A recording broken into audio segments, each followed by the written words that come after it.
Across the galaxy, whispers of humanity's military prowess echo through every cantina, trading post, and diplomatic hall. Tales of human warriors who single-handedly turned the tide of impossible battles, of fleets that emerged victorious against overwhelming odds, of a species so fierce that even the most ancient civilizations speak their name with reverence and fear. But what happens when one of these legendary humans finds herself completely out of her element? When the same hands that once dismantled alien war machines now struggle to hold a simple crystal and data pad without dropping it? When the mind that orchestrated brilliant military strategies can't figure out how to operate a basic food synthesizer? Meet Commander Sarah Chen, humanity's youngest decorated war hero, as she trades her battle armor for academy robes and discovers that surviving alien academia might be her greatest challenge yet. In a universe where humans are feared as unstoppable warriors, she's about to prove that sometimes the mightiest among us are also the most beautifully, hilariously human. The morning air on Zelthara Prime carried the scent of crystalline flowers and ozone from the planet's twin suns. Commander Sarah Chen stood at the entrance of the most prestigious educational institution in known space, the Galactic Academy of Advanced Sciences, clutching a data pad that contained her acceptance letter. The irony wasn't lost on her that the same hands that had once piloted humanity's most advanced warships through the heat of battle now trembled slightly as she tried to figure out which way to hold the alien device. Around her, students from dozens of different species moved with practiced ease through the academy's sprawling courtyard. Tall, graceful Altarians glided past on their four legs, their blue-tinted skin shimmering in the morning light. Squat, heavily armored Kroggans lumbered by in small groups, their tusks gleaming as they engaged in what Sarah assumed was friendly conversation, though it sounded more like controlled growling. Overhead, the bat-like Vesperian students swooped between the academy's floating spires, their leathery wings catching thermal currents with effortless precision. Sarah had faced down entire fleets of hostile aliens, had stared into the abyss of space battles where one wrong move meant the death of thousands. Yet here, surrounded by teenagers from across the galaxy who were simply trying to get to their morning classes, she felt more out of place than she ever had in a cockpit under enemy fire. The data pad in her hands chirped softly, displaying what she assumed was a map of the campus. The symbols were a mixture of standard galactic script and mathematical notations that should have been familiar to her, given her extensive military training. But, somehow, trying to navigate from the entrance to something called the Xenobiology Fundamentals Lecture Hall felt more challenging than plotting a hyperspace jump through an asteroid field. A group of Altarian students approached, their conversation dying away as they noticed her. Sarah was used to this reaction. Humans had a reputation throughout the galaxy, and it preceded them wherever they went. Stories of human military might were legendary. The Battle of Proxima Station, where a single human frigate had held off an entire Thackeray battle fleet. The Siege of New Geneva, where human ground forces had broken a months-long stalemate in a matter of hours. The miracle at Kepler 442, where Commander Elena Vasquez had somehow convinced a black hole to work in her favor during a space battle that physicists still couldn't fully explain. Sarah herself was responsible for several of these legends. At 19, she had been the youngest human ever to receive the Galactic Cross for extraordinary valor. At 21, she had commanded the defense of the Terran outer colonies during the Zephyrian incursion, earning her the nickname the Iron Maiden of the Void. Now, at 23, she was trying to figure out how to register for introduction to quantum mechanics without accidentally declaring war on someone. "Excuse me," one of the Altarians said, his voice carrying the musical quality typical of his species. His name was probably something elegant and flowing that Sarah would inevitably mispronounce. "Are you perhaps Commander Sarah Chen of the Terran Defense Force?" Sarah nodded, trying to project the same confidence she had felt when addressing her crews before battle. "Yes, that's me. Though here, I'm just another first-year student." The Altarian's large amber eyes widened with what appeared to be a mixture of awe and concern. "The Commander Chen who broke the siege of Titan? Who developed the Chen maneuver that saved the entire Outer Rim?" "The same," Sarah confirmed, then immediately regretted it as she noticed the crowd of students that was beginning to gather around them. She had hoped to slip into academy life with relative anonymity, though she realized now how naive that hope had been. A young Kroggon female pushed through the crowd, her scarred hide bearing the traditional markings of a warrior clan. "You killed a dreadnought with nothing but a mining laser and a cargo hauler," she said, her voice thick with respect and disbelief. Well, Sarah said, shifting uncomfortably and nearly dropping her datapad in the process, it was more complicated than that. There were several contributing factors, including a solar flare that interfered with their shielding, and, really, anyone with basic knowledge of electromagnetic pulse dynamics could have. She trailed off as she realized that her attempt at modesty was only making the crowd more interested. A small Vesperian student had landed nearby and was recording the conversation with what appeared to be some kind of bioluminescent recording organ. Several other species she didn't recognize had joined the growing circle of students.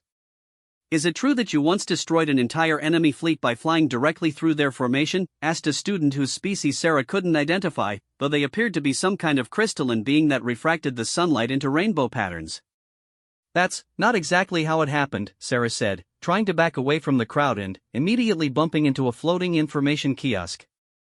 The device let out a melodic chime and began cycling through what appeared to be advertisements for various campus services in at least 12 different languages.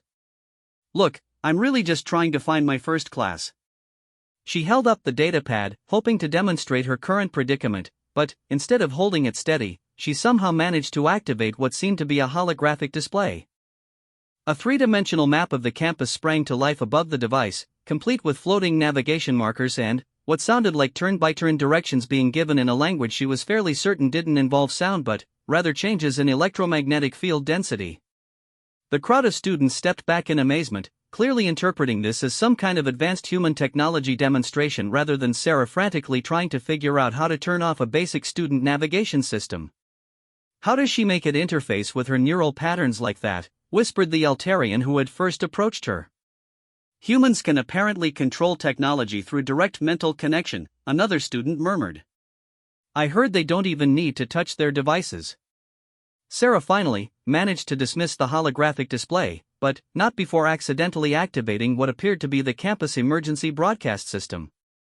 Her voice, saying, "Look, I'm really just trying to find my first class," echoed across the entire academy grounds in standard Galactic, followed by automatic translations in what sounded like at least 40 different languages. The silence that followed was broken only by the distant sound of what she hoped wasn't some kind of emergency response being dispatched to her location. "I think," she said to the assembled crowd, her cheeks burning with embarrassment, "I need to find the registrar's office." A helpful Kroggon student pointed toward one of the larger spires. "Fourth level of the Central Administrative Complex," he said. "But, Commander, surely someone of your tactical abilities could have simply extrapolated the location from the standard Academy layout protocols?" Sarah stared at him for a moment. In space, she could calculate hyperspace coordinates in her head, predict enemy movement patterns 3 moves in advance, and coordinate the actions of dozens of ships across light years of space. Here, she couldn't find the bathroom without accidentally triggering what appeared to be a minor diplomatic incident. "Right," she said. "Tactical abilities. Of course." As she made her way toward the Central Administrative Complex, followed at a respectful distance by a growing crowd of curious students, Sarah began to wonder if requesting a transfer to academic duty had been the smartest decision of her career. Behind her, she could hear whispered conversations about human capabilities, advanced technology interfaces, and something about clearly demonstrating superiority through feigned incompetence as a psychological warfare tactic. The registrar's office turned out to be a large, circular room filled with floating desks, each manned by a different species and apparently designed to handle the unique physical requirements of the galaxy's diverse population. Sarah approached what appeared to be the information desk, where an elderly Vesperian hung upside down from the ceiling, her wing claws manipulating several data streams simultaneously. "Name and purpose of visit," the Vesperian said without looking down, her voice carrying the high-pitched tonal quality of her species. "Sarah Chen, human. I'm here to complete my registration for the Advanced Sciences program." The Vesperian's head rotated nearly 180 degrees to look at Sarah, her large eyes blinking rapidly. "The Sarah Chen?" "Yes," Sarah said, resigning herself to this being a recurring theme. "The Sarah Chen." "One moment please," the registrar said, and Sarah could hear her speaking rapidly in what sounded like several different languages simultaneously, apparently conferring with her colleagues at other desks. After a moment, she rotated back to face Sarah. "I'm afraid there's been some confusion with your registration." Sarah felt a familiar knot forming in her stomach, the same feeling she'd had before particularly challenging missions. What kind of confusion? Well, you see, when we received your application, we assumed that someone with your qualifications would be entering our graduate level programs. Possibly our postdoctoral research divisions. Your application was processed for our undergraduate basic sciences track, which is typically reserved for students who are just beginning their academic careers. That's correct, Sarah said. I want to start with the fundamentals. I've had military technical training, but I want to understand the underlying scientific principles from the ground up. The Vesperian registrar exchanged what appeared to be significant looks with her colleagues. Commander, with respect, don't you think that someone who has demonstrably mastered advanced quantum mechanics, hyperspace navigation, and what our professors describe as impossible tactical applications of theoretical physics might find our introductory courses somewhat beneath your level?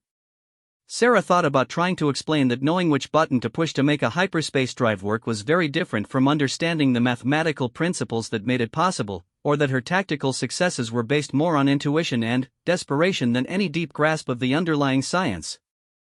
Instead, she just said, I'd like to start with the basics, please. After several more minutes of confused consultation and what appeared to be at least 3 different forms that required her to confirm that she did indeed want to take courses like Introduction to Non-Terran Biology and Basic Principles of Galactic History, Sarah finally received her class schedule and dormitory assignment. The dormitory, it turned out, was specifically designed to house students from species with similar environmental requirements.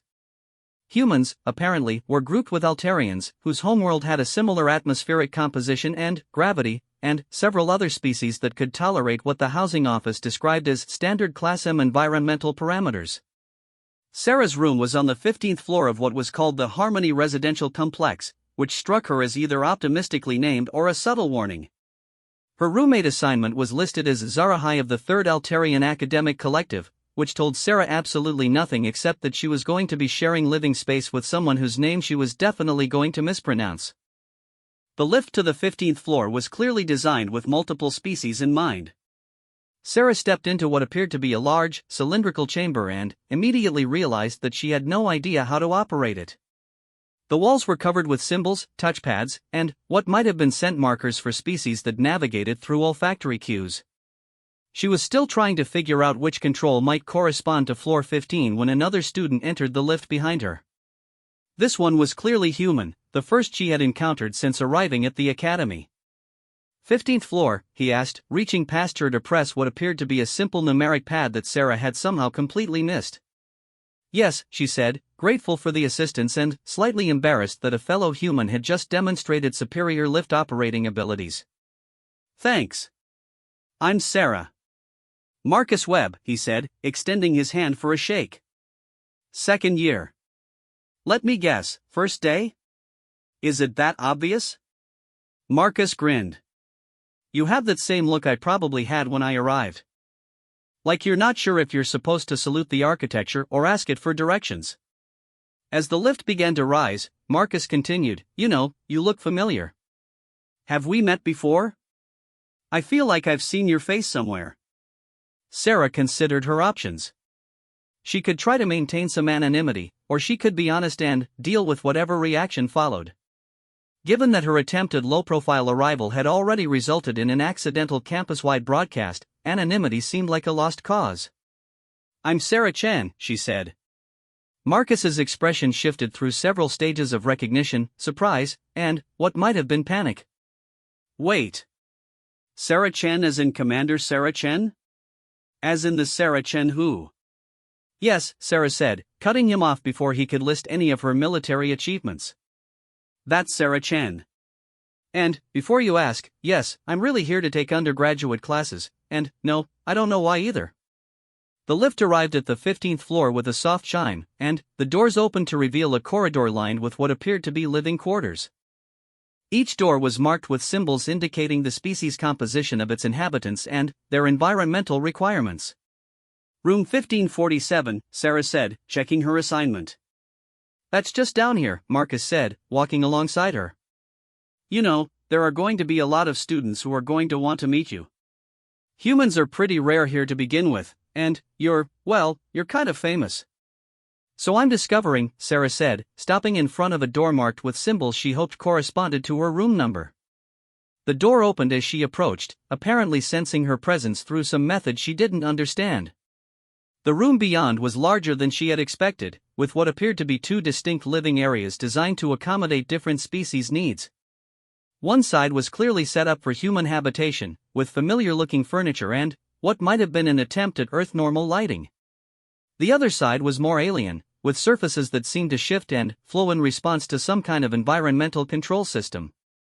A voice called out from the alien side of the room, speaking in melodic Altarian. Sarah had learned enough of the language during her military service to recognize a greeting, but not enough to formulate a proper response. She said, "Standard Galactic?" A figure emerged from the other side of the room, and Sarah got her first look at her roommate. Zarahai was tall and graceful, even by Altarian standards, with the characteristic blue-tinted skin and large amber eyes of her species. Her movements had the flowing quality that made Altarians such effective dancers and, unfortunately for Sarah's coordination, such graceful roommates to be contrasted against. "You must be Sarah," Zarahai said in perfect Standard Galactic, her voice carrying the musical undertones of her native language. "I am Zarahai. I must admit, I was quite excited when I learned that my roommate would be human. Your species has such a fascinating reputation." "Right," Sarah said, setting down her single bag of belongings and trying to project confidence. "The reputation. About that." She was interrupted by the sound of her data pad chirping with what appeared to be an incoming message. She fumbled with the device, trying to access the communication, and somehow managed to project another holographic display into the center of the room. The message was from the Dean of Students, welcoming her to the Academy and informing her that, given her unique background and demonstrated capabilities, she had been selected to participate in a special orientation program for students with exceptional potential. "Exceptional potential," Zarahai read, her eyes widening. "Sarah, this is incredible. Do you know how rare it is for first-year students to be selected for the advanced track?" Sarah stared at the holographic message floating in their shared living space and felt that familiar knot in her stomach growing larger. "I think," she said slowly, "this might be based on a misunderstanding." But, as she watched Zarahai's excited reaction and thought about the crowd of students who had gathered around her that morning, Sarah began to realize that her reputation was going to be both a blessing and a curse in this new environment.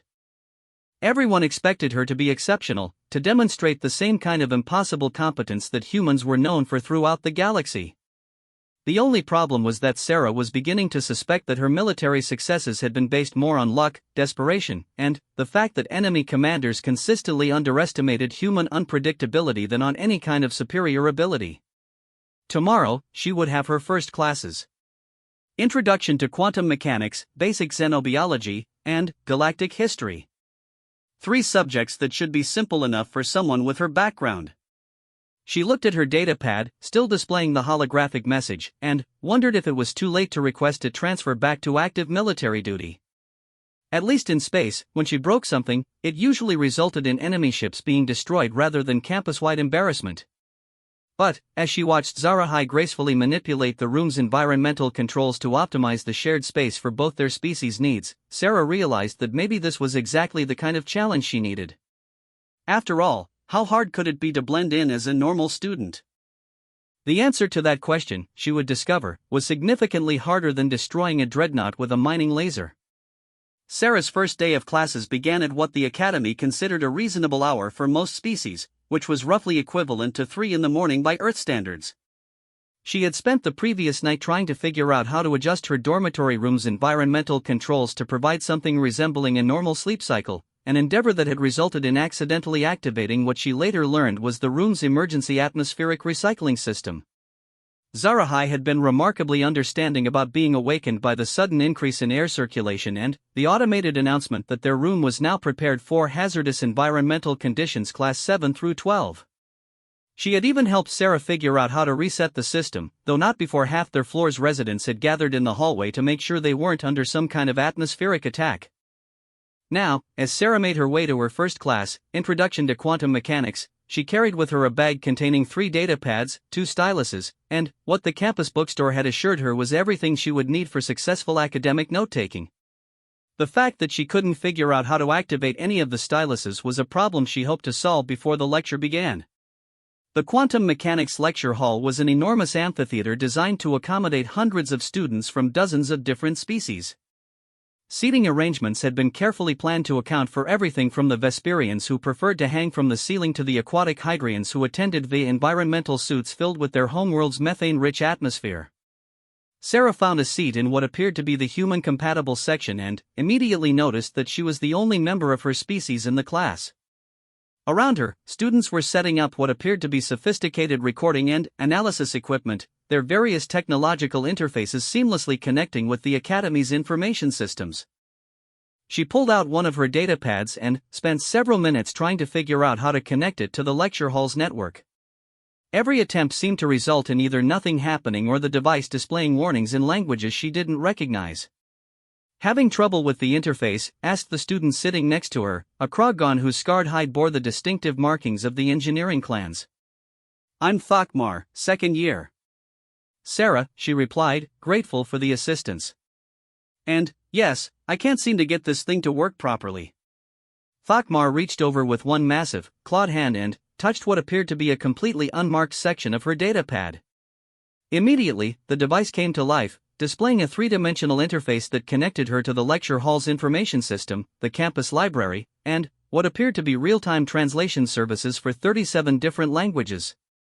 "How did you know to do that?" Sarah asked. Thakmar looked at her with what she interpreted as confusion. "It's a standard neural interface activation point. All Terran technology uses quantum entangled consciousness bridging, doesn't it?" Sarah stared at him. "Does it?" Before Thakmar could answer, the lecture hall's lighting dimmed, and Professor Quindari, a ethereal being whose species appeared to exist partially in normal space and partially in what might have been a parallel dimension, materialized at the front of the amphitheater.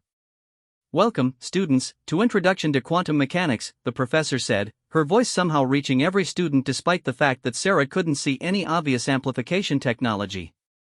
"Today we will be exploring the fundamental nature of reality at the subatomic level, beginning with the basic principles that govern all matter and energy in our universe." A complex three-dimensional model appeared in the center of the amphitheater, showing what Sarah assumed was some kind of atomic structure, though it was unlike anything she had seen in her military technical training. The model seemed to shift and change as Professor Quindari manipulated it, demonstrating concepts that Sarah was sure should be familiar to her but somehow weren't. "Can anyone explain the relationship between quantum entanglement and consciousness interaction in basic energy manipulation?" the professor asked. Several students immediately raised their hands, appendages, or other appropriate body parts. Sarah looked around the amphitheater and realized that this was apparently a simple question that most first-year students should be able to answer. Professor Quindari selected an Altarian student near the front.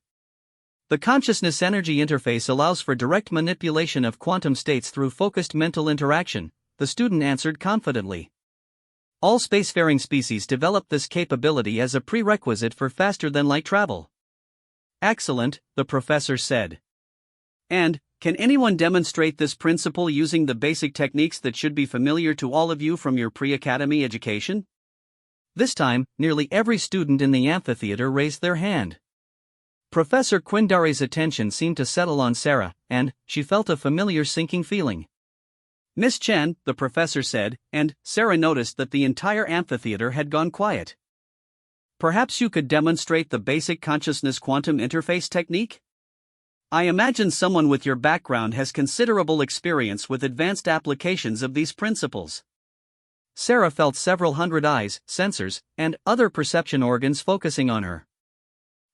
Could you clarify exactly what technique you're referring to?" The silence that followed was profound enough that Sarah could hear the atmospheric recycling systems operating in the walls. Professor Quindari's form seemed to shimmer slightly, which Sarah interpreted as either confusion or concern. "The basic quantum state manipulation through consciousness projection," the professor said, as if this explained everything.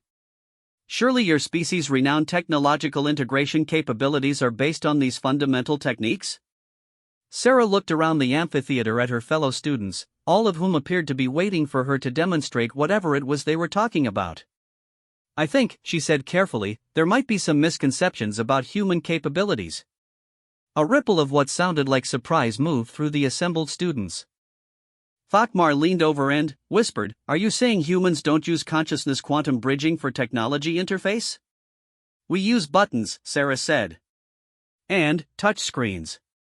Sometimes voice commands." The silence that followed this revelation was broken only by what sounded like several students frantically taking notes. Professor Quindari moved closer to Sarah's section of the amphitheater, her partially dimensional form creating subtle visual distortions in the air around her. "Miss Chen, are you suggesting that humans have developed their technological capabilities without using quantum consciousness interaction?" "Yes," Sarah said, beginning to realize that this conversation was heading in a direction she wasn't prepared for. "We build things. With tools. And computers that we program." Another ripple of amazement moved through the students. Sarah could hear whispered conversations in at least a dozen different languages, and her datapad was apparently picking up and translating fragments of discussions about primitive but effective methodologies and brute force approaches to universal manipulation. "Fascinating," Professor Quindari said, and Sarah was fairly certain that being described as fascinating by her professor on the first day of class was not a good sign. This suggests that human technological advancement represents a completely unique approach to universal interaction.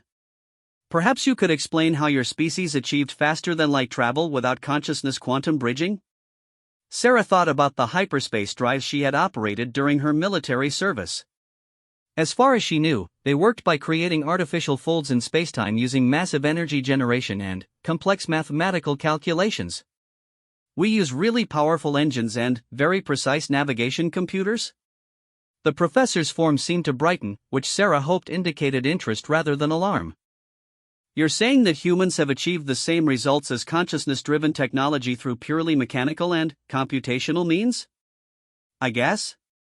Professor Quindari turned to address the entire amphitheater. "Students, what Miss Chen is describing represents one of the most remarkable approaches to universal manipulation in known galactic history. While most species develop quantum consciousness interaction as a natural extension of their psychological evolution, humans have apparently achieved equivalent results through what can only be described as extraordinary ingenuity and determination."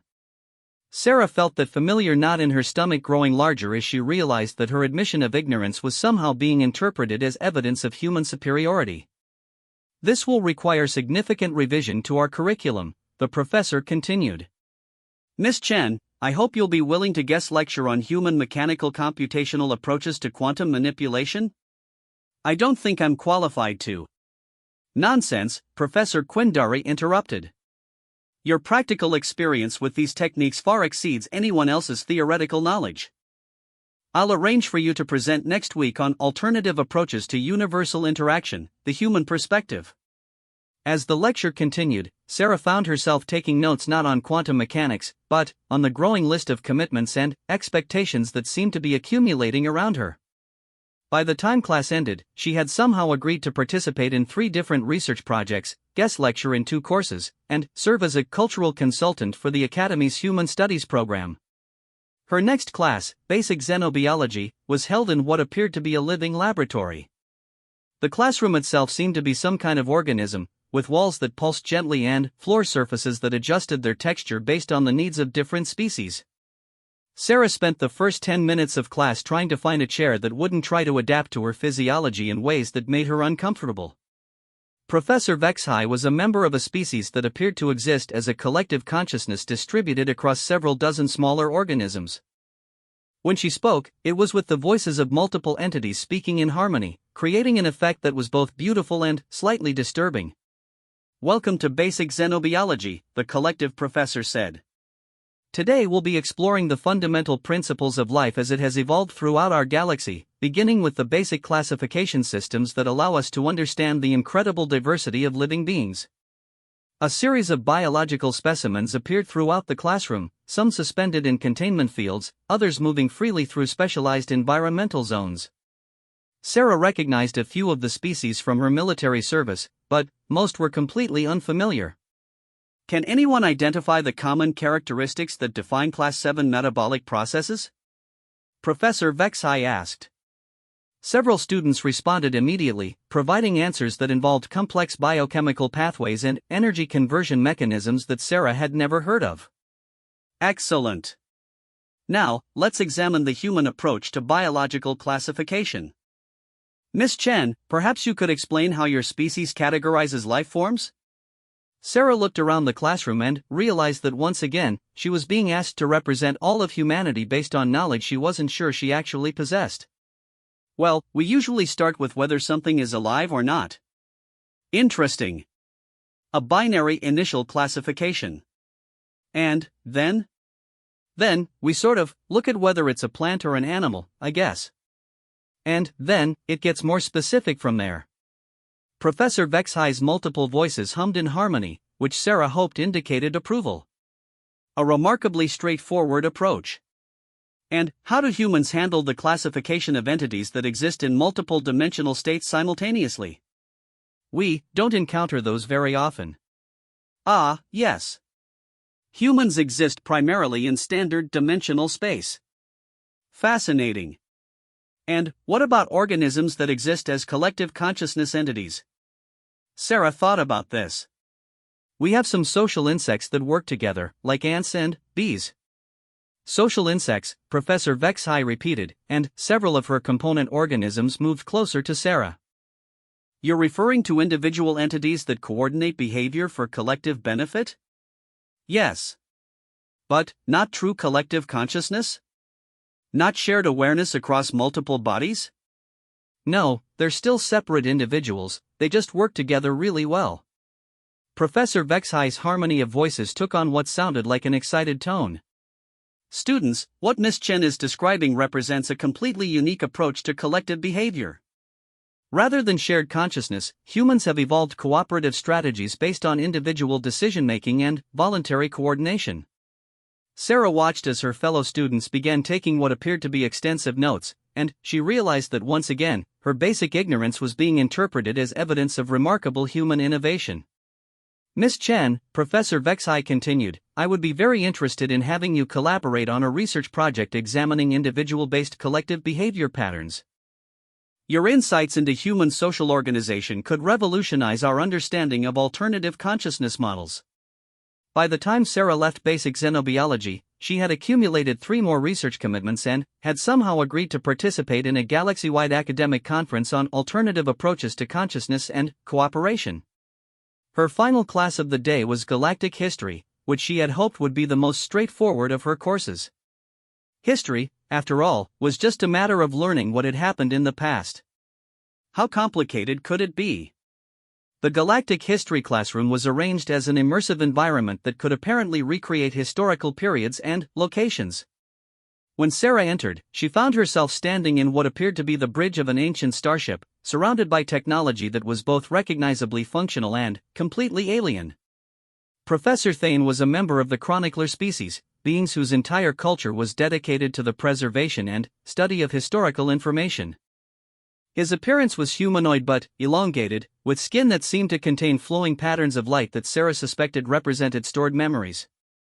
Welcome to Galactic History, Professor Thane said, his voice carrying harmonic undertones that suggested each word contained layers of additional information.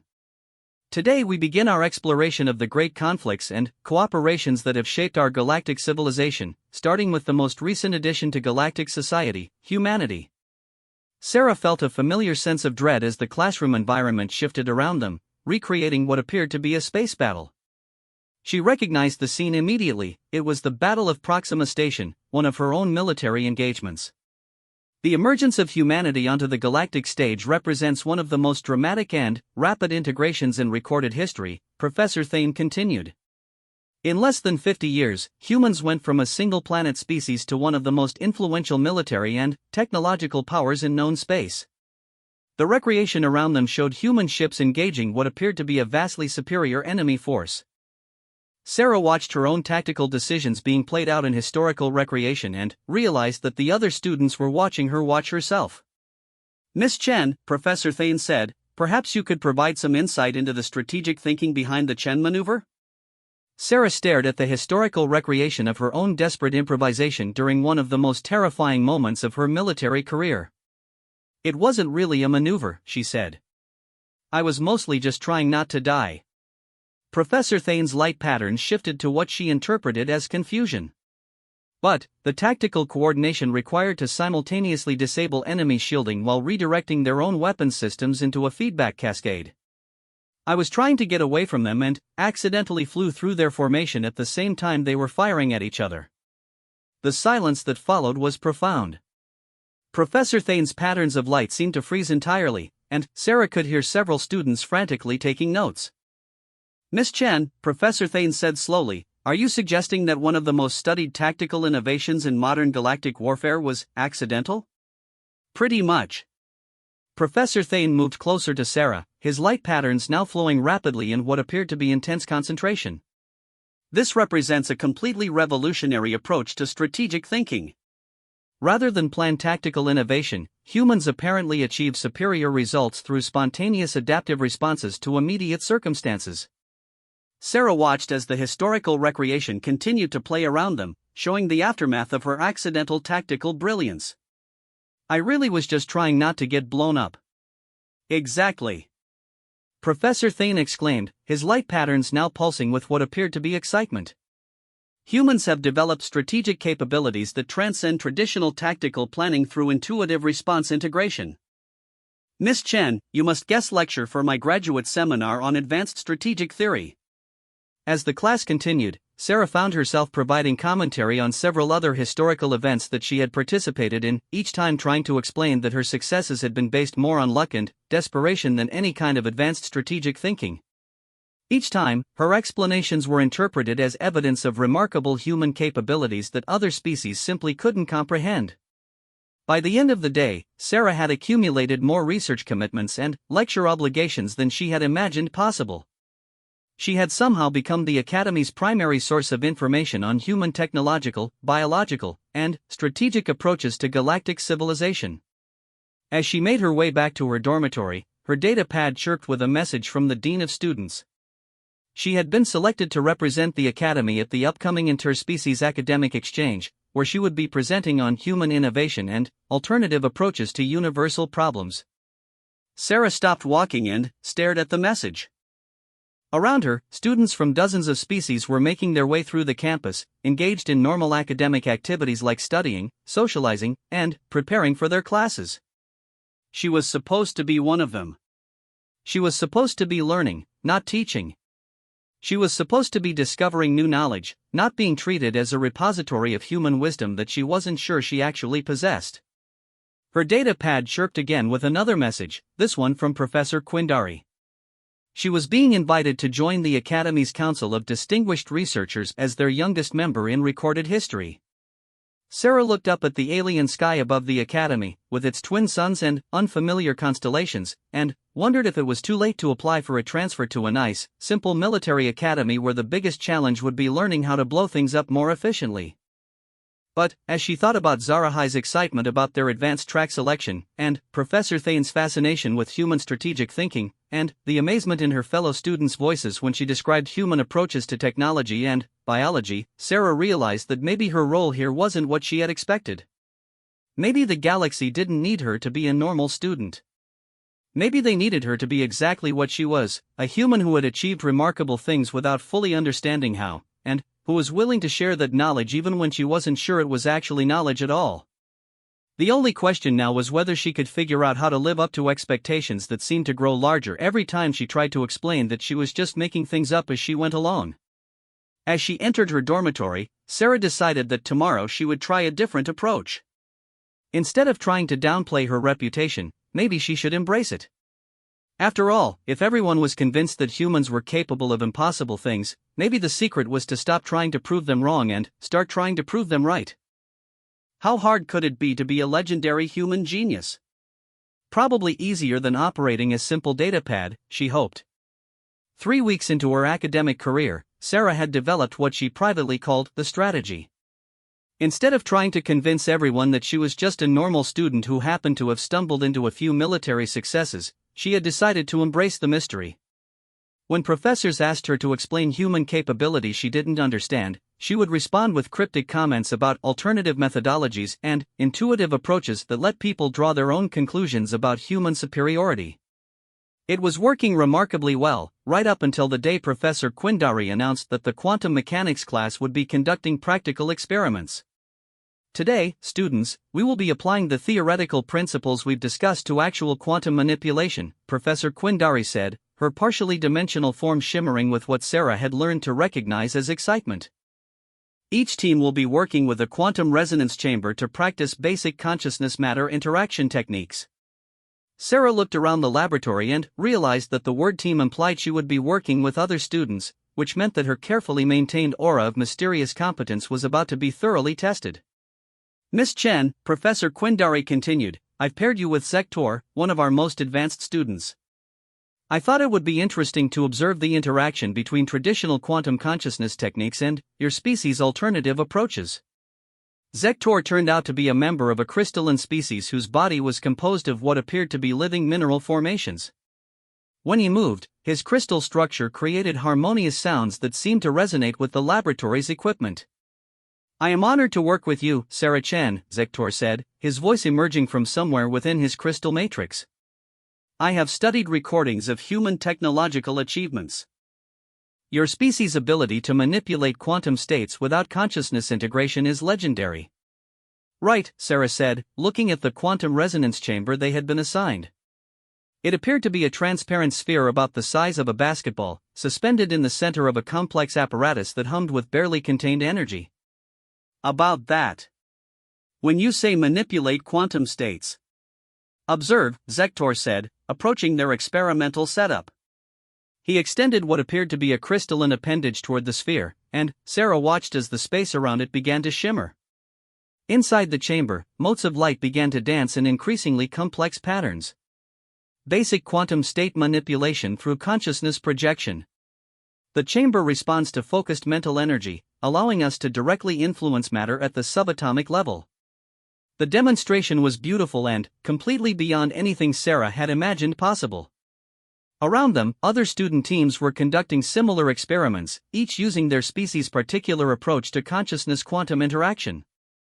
Now, Zektor said, his crystal structure ringing with anticipation, I am eager to observe human techniques. Please, demonstrate your alternative methodology. Sarah stared at the quantum resonance chamber and realized that her carefully maintained strategy of mysterious competence was about to collide spectacularly with actual physical reality. Well, she said, trying to think of something that might count as an alternative methodology, humans tend to approach these things more directly. She reached out and touched the chamber. What happened next would later be described in several academic papers as the Chen event, though Sarah would always think of it as the day I nearly destroyed the academy.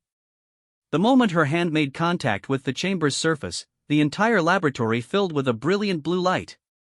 The resonance chamber itself seemed to explode with energy, though instead of breaking apart, it began to expand, creating geometric patterns in the air that hurt to look at directly.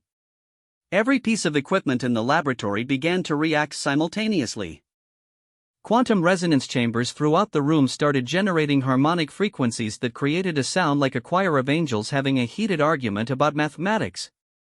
The laboratory's safety systems activated, creating protective barriers around each student team, though the barriers themselves began to pulse with the same blue energy that was emanating from Sarah's chamber. Fascinating, Professor Quindari said, appearing beside Sarah's workstation with her characteristic disregard for normal spatial limitations.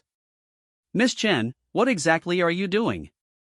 I'm touching it, Sarah said, her hand still in contact with the chamber, which was now generating what appeared to be a miniature aurora borealis.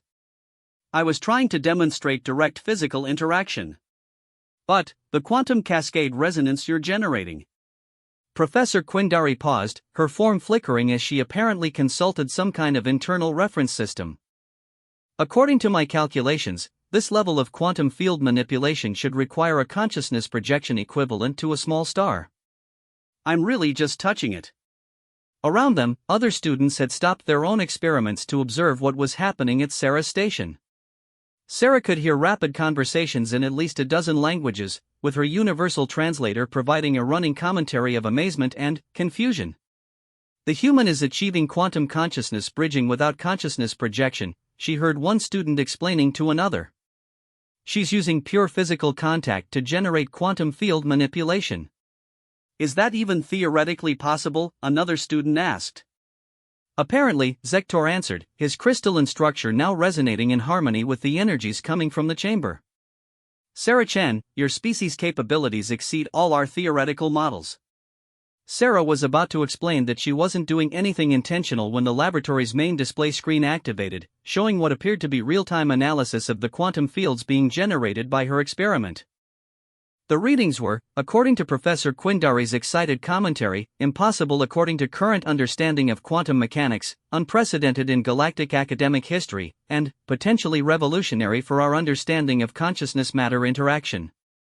Miss Chen, Professor Quindari said, I need you to maintain exactly what you're doing while I document these readings. This could fundamentally change our approach to quantum physics.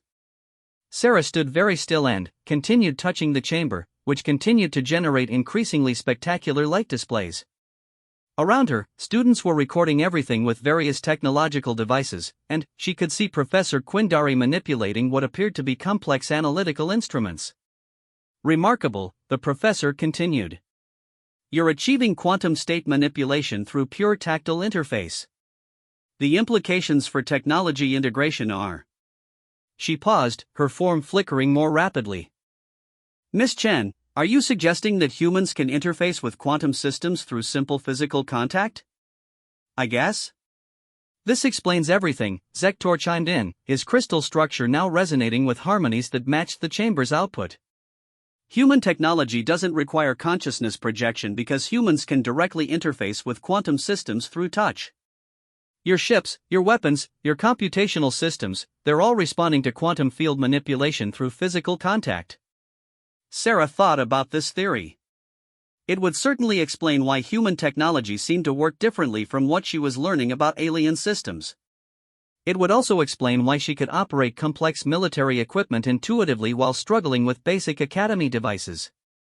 So when I use human technology, you're unconsciously manipulating quantum fields through tactile interface, Professor Quindari explained. Your species has developed technology that responds to quantum manipulation through touch rather than consciousness projection. It's a completely alternative approach to universal interaction. The laboratory session ended with Sarah's quantum resonance chamber still generating complex energy patterns that Professor Quindari described as beyond current theoretical frameworks. Other students gathered around her workstation, asking questions about human quantum manipulation techniques and taking detailed notes on her methodology. As they left the laboratory, Zektor's crystalline structure was still humming with excitement. Sarah Chen, working with you has been the most educational experience of my academic career. Your species' approach to quantum manipulation is revolutionary. Thanks, Sarah said, though she wasn't entirely sure what she was being thanked for. Word of the Chen event spread through the academy with remarkable speed. By the time Sarah arrived at her next class, Basic Xenobiology, Professor Vexhai and her multiple component organisms were waiting for her with what appeared to be extensive research equipment. Miss Chen, the collective professor said, I've heard remarkable reports about your quantum manipulation demonstration. I wonder if you might be willing to participate in a biological experiment that could help us understand human consciousness-matter interaction from a xenobiological perspective. The experiment involved what Professor Vexhai described as bioelectric resonance analysis, which as far as Sarah could determine meant that she would touch various biological specimens while sophisticated equipment measured what happened. The results were, once again, described as unprecedented. When Sarah touched a sample of crystalline moss from Altair 4, the specimen began to glow with soft blue light and started growing at a visibly accelerated rate. When she made contact with a container of symbiotic microorganisms from the vegan system, the organisms began forming complex geometric patterns that Professor Vexhai described as impossible mathematical representations. Most remarkably, when she touched a sample of what the professor called quantum-sensitive algae, the organisms began to exhibit what appeared to be coordinated behavior, moving in synchronized patterns that suggested some kind of enhanced collective intelligence. Miss Chen, Professor Vexhai said, her multiple voices harmonizing with excitement, your bioelectric quantum field appears to enhance the consciousness potential of biological systems. This suggests that human consciousness-matter interaction extends beyond purely mechanical applications to living systems as well. Sarah watched the quantum-sensitive algae continuing to move in patterns that looked almost like they were trying to communicate with her, and she wondered if she should mention that she could swear the organisms were spelling out mathematical equations. Are they supposed to be doing that? She asked, pointing to the algae. Professor Vexhi's collective consciousness focused intensely on the specimen container. They appear to be demonstrating enhanced cognitive capabilities. Miss Chen, are you suggesting that human quantum consciousness interaction can temporarily increase the intelligence of other species? Before Sarah could answer that she wasn't suggesting anything, the algae finished spelling out what appeared to be a complex mathematical proof and began working on what looked like engineering diagrams. This is extraordinary, Professor Vexhi continued. We're witnessing real-time consciousness enhancement through human quantum field interaction. Miss Chen, you may have just discovered a completely new approach to intelligence augmentation. The rest of the xenobiology class was spent documenting the enhanced behavior of various biological specimens that had been exposed to what Professor Vexhi termed the Chen effect. By the end of the session, Sarah had apparently demonstrated human capabilities for biological quantum enhancement, consciousness amplification, and what the professor described as interspecies intelligence bridging. Her Galactic history class that afternoon began with Professor Thane announcing that he had been reviewing historical records in light of recent revelations about human capabilities.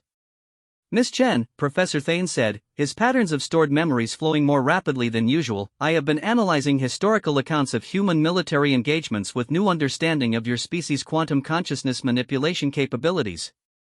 The implications are remarkable. The classroom environment shifted to recreate the Battle of New Geneva, another engagement from Sarah's military service. She watched herself coordinate multiple starship squadrons through what had been, from her perspective, desperate improvisation and lucky timing. Previously, we interpreted human tactical success as evidence of superior strategic planning capabilities, Professor Thane explained. However, understanding that humans can manipulate quantum fields through consciousness projection suggests a completely different explanation.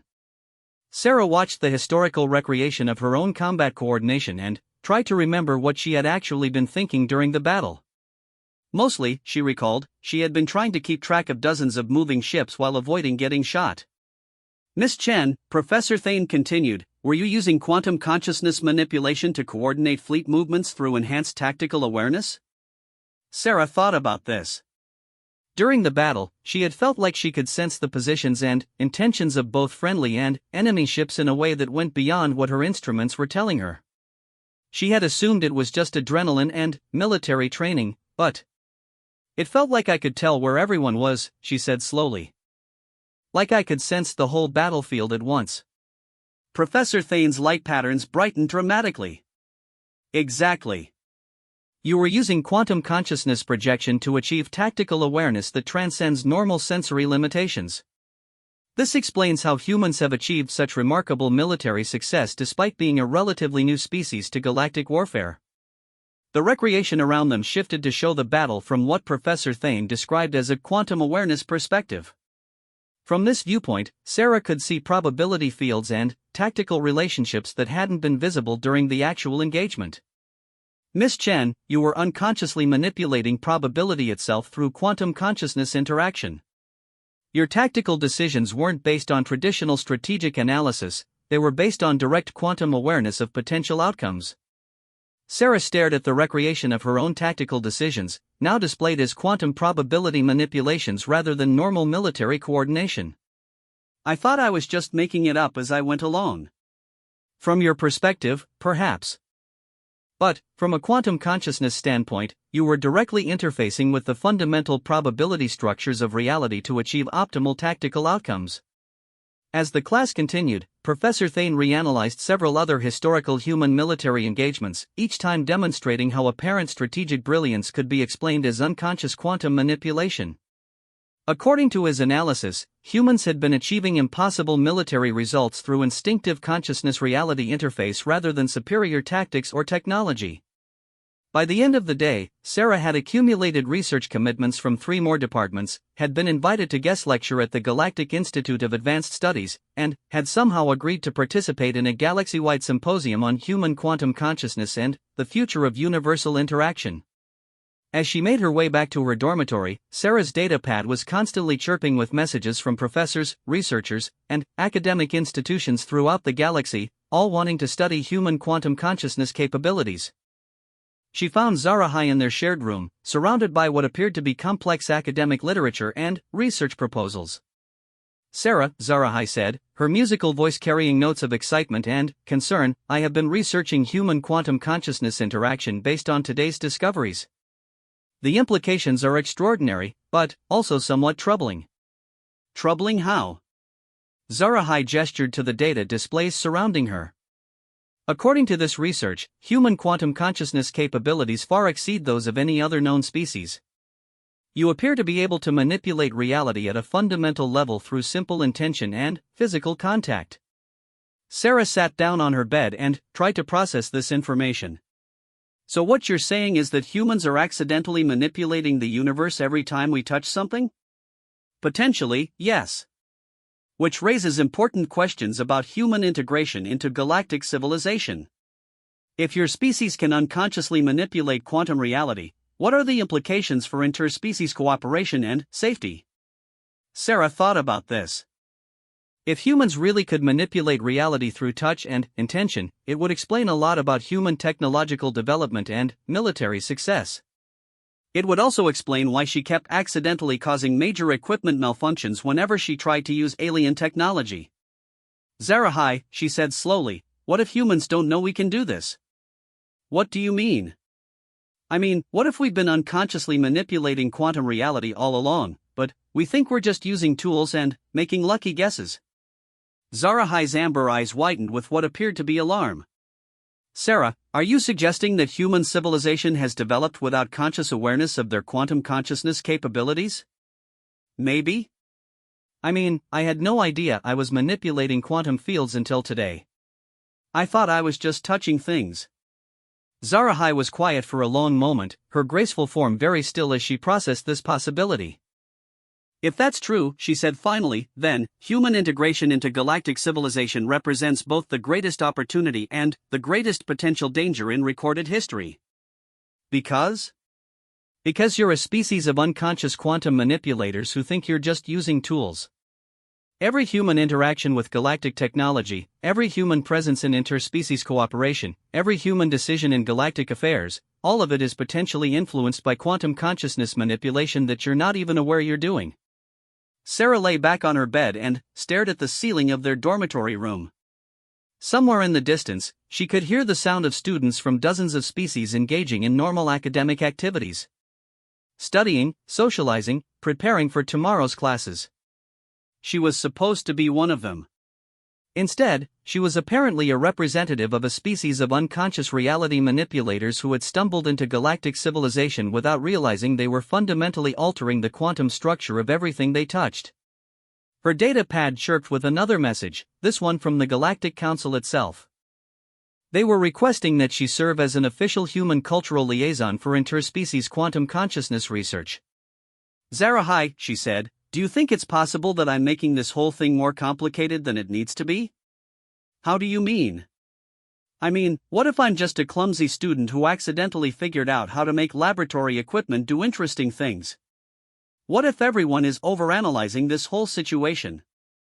Zarahai looked at the complex research displays surrounding them, then, at Sarah lying on her bed trying to figure out how to activate her room's lighting controls without accidentally triggering the emergency systems again. Sarah, she said gently, you made quantum-sensitive algae solve mathematical proofs by touching their container. I think the situation might be genuinely complicated. Sarah sighed and accidentally activated her room's atmospheric recycling system again. As the automated announcements began explaining emergency procedures in 47 languages, she decided that tomorrow she would try a completely different approach to her academic career. Maybe it was time to stop pretending that she understood what was happening and start trying to figure out what it meant to be a human in a galaxy that was apparently far stranger than anyone had realized. The summons from the Galactic Council arrived on a Tuesday, delivered by what appeared to be a sentient envelope that politely introduced itself before dissolving into sparkles that somehow conveyed the full text of the message directly into Sarah's consciousness. She had been in the middle of trying to figure out how to operate the Academy's laundry facilities without accidentally quantum-enhancing her clothing when her mind was suddenly filled with formal diplomatic language requesting her immediate presence at the council chambers. Immediate turned out to mean within the next 3 days, which gave Sarah just enough time to panic about representing all of humanity at what the message described as an emergency session on human quantum consciousness integration and galactic safety protocols. Zarahai helped her prepare by providing what she called crash course in galactic diplomacy, which mostly consisted of explaining the various ways that Sarah could accidentally offend the 47 different species that made up the Galactic Council. The important thing to remember, Zarahai said, helping Sarah practice what appeared to be formal greeting gestures, is that most council members have never actually met a human. Their knowledge of your species comes entirely from reports of human military activities and recent academic discoveries about quantum consciousness manipulation. So they think humans are either terrifying warriors or reality-warping wizards? Essentially, yes. The fact that you appear to be both probably makes you the most concerning individual they've ever invited to address the council. Sarah practiced her presentation in front of her dormitory room mirror, trying to find a way to explain that humans were probably not conscious reality manipulators but rather a species that had stumbled into quantum consciousness abilities without realizing it. Every time she rehearsed her explanation, it sounded less convincing and more like the kind of thing a conscious reality manipulator would say to avoid taking responsibility for conscious reality manipulation. The Galactic Council chambers were located on Nexus Prime, an artificial world constructed specifically to serve as a neutral meeting place for interspecies diplomacy. Sarah arrived via Academy Transport, accompanied by Professor Quindari, Professor Vexai, and Professor Thane, who had been invited to present their research on human quantum consciousness capabilities. The council chambers themselves were an architectural marvel designed to accommodate the environmental and social needs of dozens of different species. The main assembly hall was an enormous sphere with sections adapted for everything from aquatic species who attended via environmental suits to energy-based beings who existed as controlled electromagnetic phenomena. Sarah's first glimpse of the assembled Galactic Council was overwhelming. Representatives from across known space had gathered to discuss the implications of human quantum consciousness capabilities. She recognized some species from her military service and academy classes, but many were completely unfamiliar, existing in forms that challenged her understanding of what constituted life. The council speaker, a member of the ancient ethereal species whose civilization predated most others by millions of years, materialized at the center of the assembly hall as a shimmering field of organized light and consciousness. The Council recognizes Commander Sarah Chin of the Terran Defense Force and student of the Galactic Academy of Advanced Sciences, the speaker announced, her voice somehow reaching every corner of the hall despite having no apparent physical form. The matter before us today concerns recent discoveries about human quantum consciousness capabilities and their implications for galactic civilization. Sarah stepped forward to the designated speaking area, trying to project confidence while internally calculating the probability that she was about to accidentally start an interstellar incident. Honorable council members, she began, using the formal address that Zarahai had taught her, I want to start by saying that I think there may be some misunderstandings about human capabilities. A ripple of what she interpreted as interest moved through the assembled representatives. The Kroggon delegation leaned forward with their characteristic aggressive curiosity, while the Eltarian representatives began what appeared to be rapid consultation with their collective decision-making protocols. Recent academic discoveries suggest that humans possess unconscious quantum consciousness manipulation abilities, Sarah continued. But, I want to emphasize the word unconscious. If humans really can manipulate reality at a quantum level, we don't know we're doing it. The council speaker's form brightened slightly. Commander Chen, are you suggesting that human civilization has developed without awareness of its own fundamental capabilities? That's exactly what I'm suggesting. Everything that's been interpreted as evidence of advanced human abilities is probably just us stumbling through the universe and accidentally affecting things we don't understand. This statement generated considerable discussion among the council members. Sarah could hear translation systems working overtime as representatives conferred in dozens of different languages, communication methods that ranged from traditional speech to electromagnetic broadcasts to what appeared to be controlled gravitational pulses. A representative from the collective consciousness species raised what appeared to be a sensory appendage. Commander Chen, how do you explain human military achievements if your species is unaware of its quantum manipulation capabilities? Sarah thought about the battles she had fought, the split-second decisions that had somehow led to victory against impossible odds. Luck? Desperation? A really good understanding of how to blow things up? But, the tactical innovations, the impossible strategic successes. I was making it up as I went along and hoping I wouldn't get everyone killed. The silence that followed this admission was profound. Sarah could see council members consulting what appeared to be extensive databases and analytical systems, trying to process the implications of her statement. Professor Quindari materialized beside Sarah's speaking platform. "Honorable Council, if I may present our research findings?" The academic presentation that followed was thorough, detailed, and completely beyond Sarah's ability to understand. Professor Quindari demonstrated quantum consciousness manipulation principles using complex mathematical models that made Sarah's head hurt. Professor Vexhai explained the biological implications of human quantum consciousness interaction through biochemical analyses that sounded like poetry written by very intelligent computers. Professor Thane provided historical context by showing how apparent human strategic brilliance could be reinterpreted as unconscious quantum probability manipulation. By the time they finished, Sarah felt like she was listening to a description of a completely different species that happened to look like humans and share her name. "The evidence is conclusive," Professor Quindari concluded. "Humans possess quantum consciousness capabilities that exceed those of any known species, but appear to be completely unaware of these abilities." The Ethereal Council speakers' form shifted through several configurations that Sarah didn't recognize. This presents unprecedented challenges for galactic integration protocols. How does the Council regulate a species that unconsciously manipulates fundamental universal forces? A representative from the Technocratic Assembly, a species that existed as distributed artificial intelligences, projected a holographic display showing statistical models. "Our analysis suggests that human integration into galactic civilization has already begun altering quantum probability baselines throughout known space. Human presence appears to be unconsciously optimizing reality conditions in favor of increased cooperation and reduced conflict." "Wait," Sarah interrupted, "are you saying that humans are accidentally making the galaxy more peaceful just by being here?" "That appears to be one effect of human quantum consciousness interaction, yes. Our models suggest that human presence influences probability structures in ways that favor positive outcomes for all species."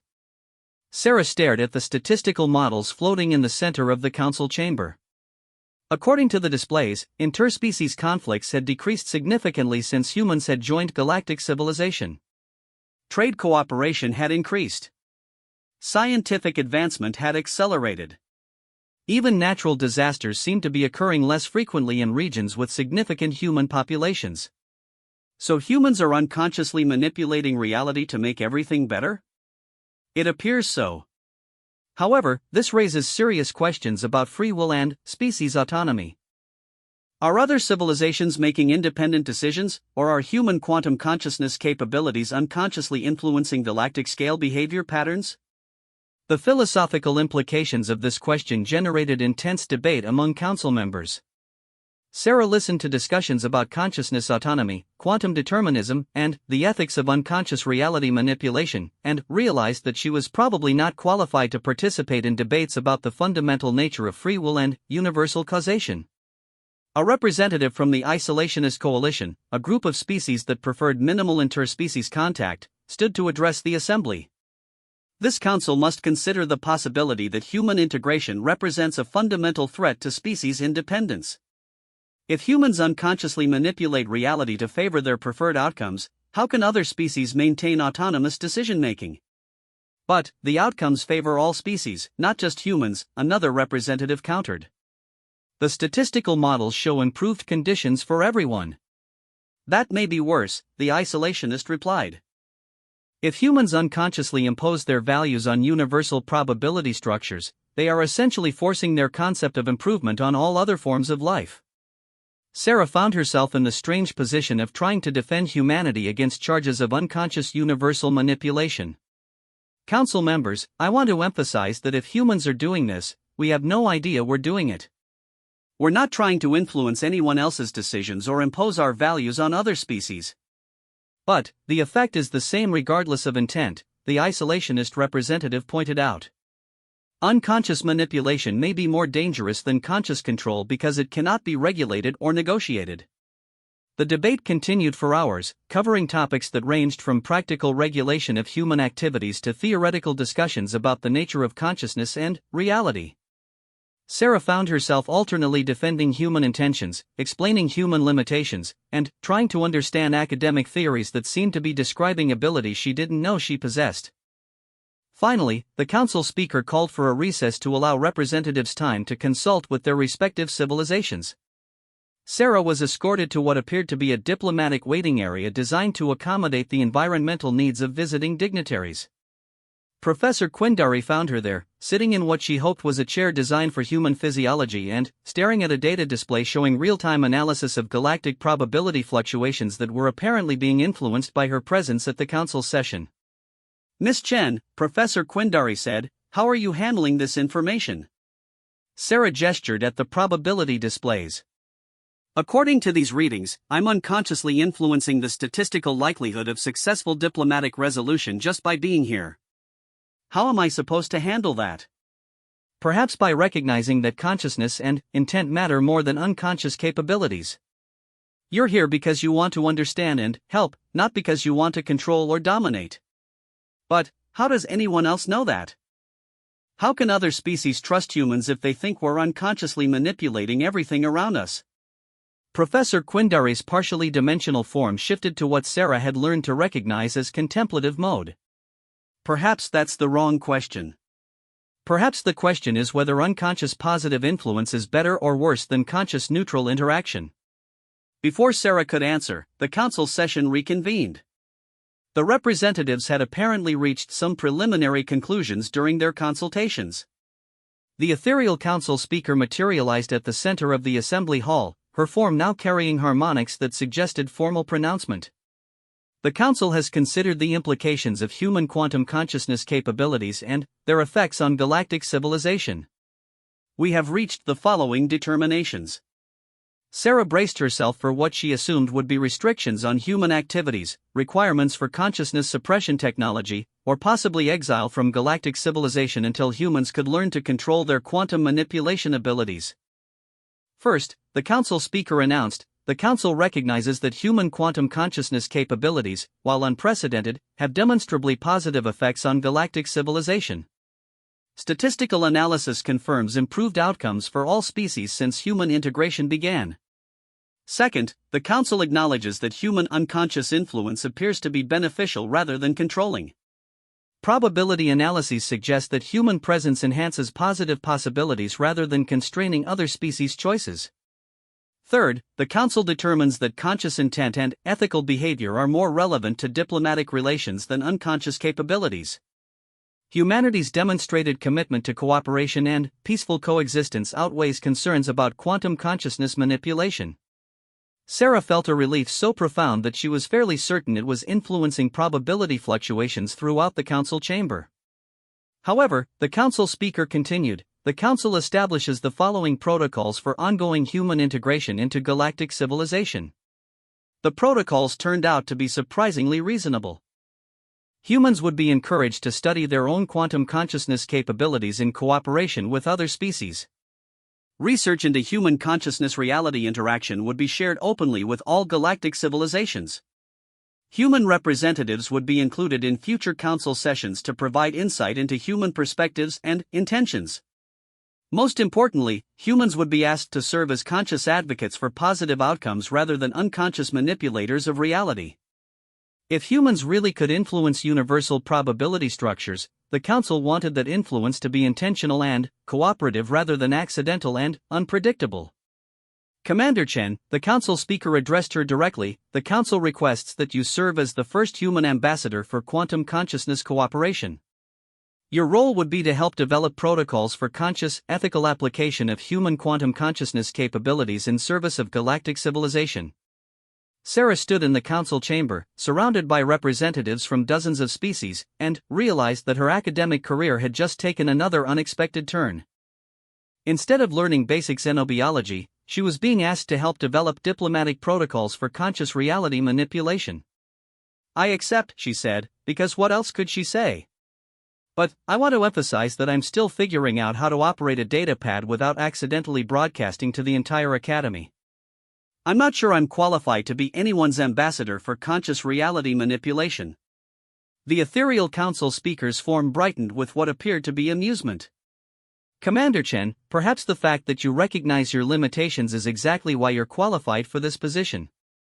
As the council session concluded, Sarah found herself surrounded by representatives from various species, all eager to discuss cooperation opportunities and research partnerships. She had somehow gone from trying to be a normal student to being responsible for representing human consciousness capabilities to the entire galaxy.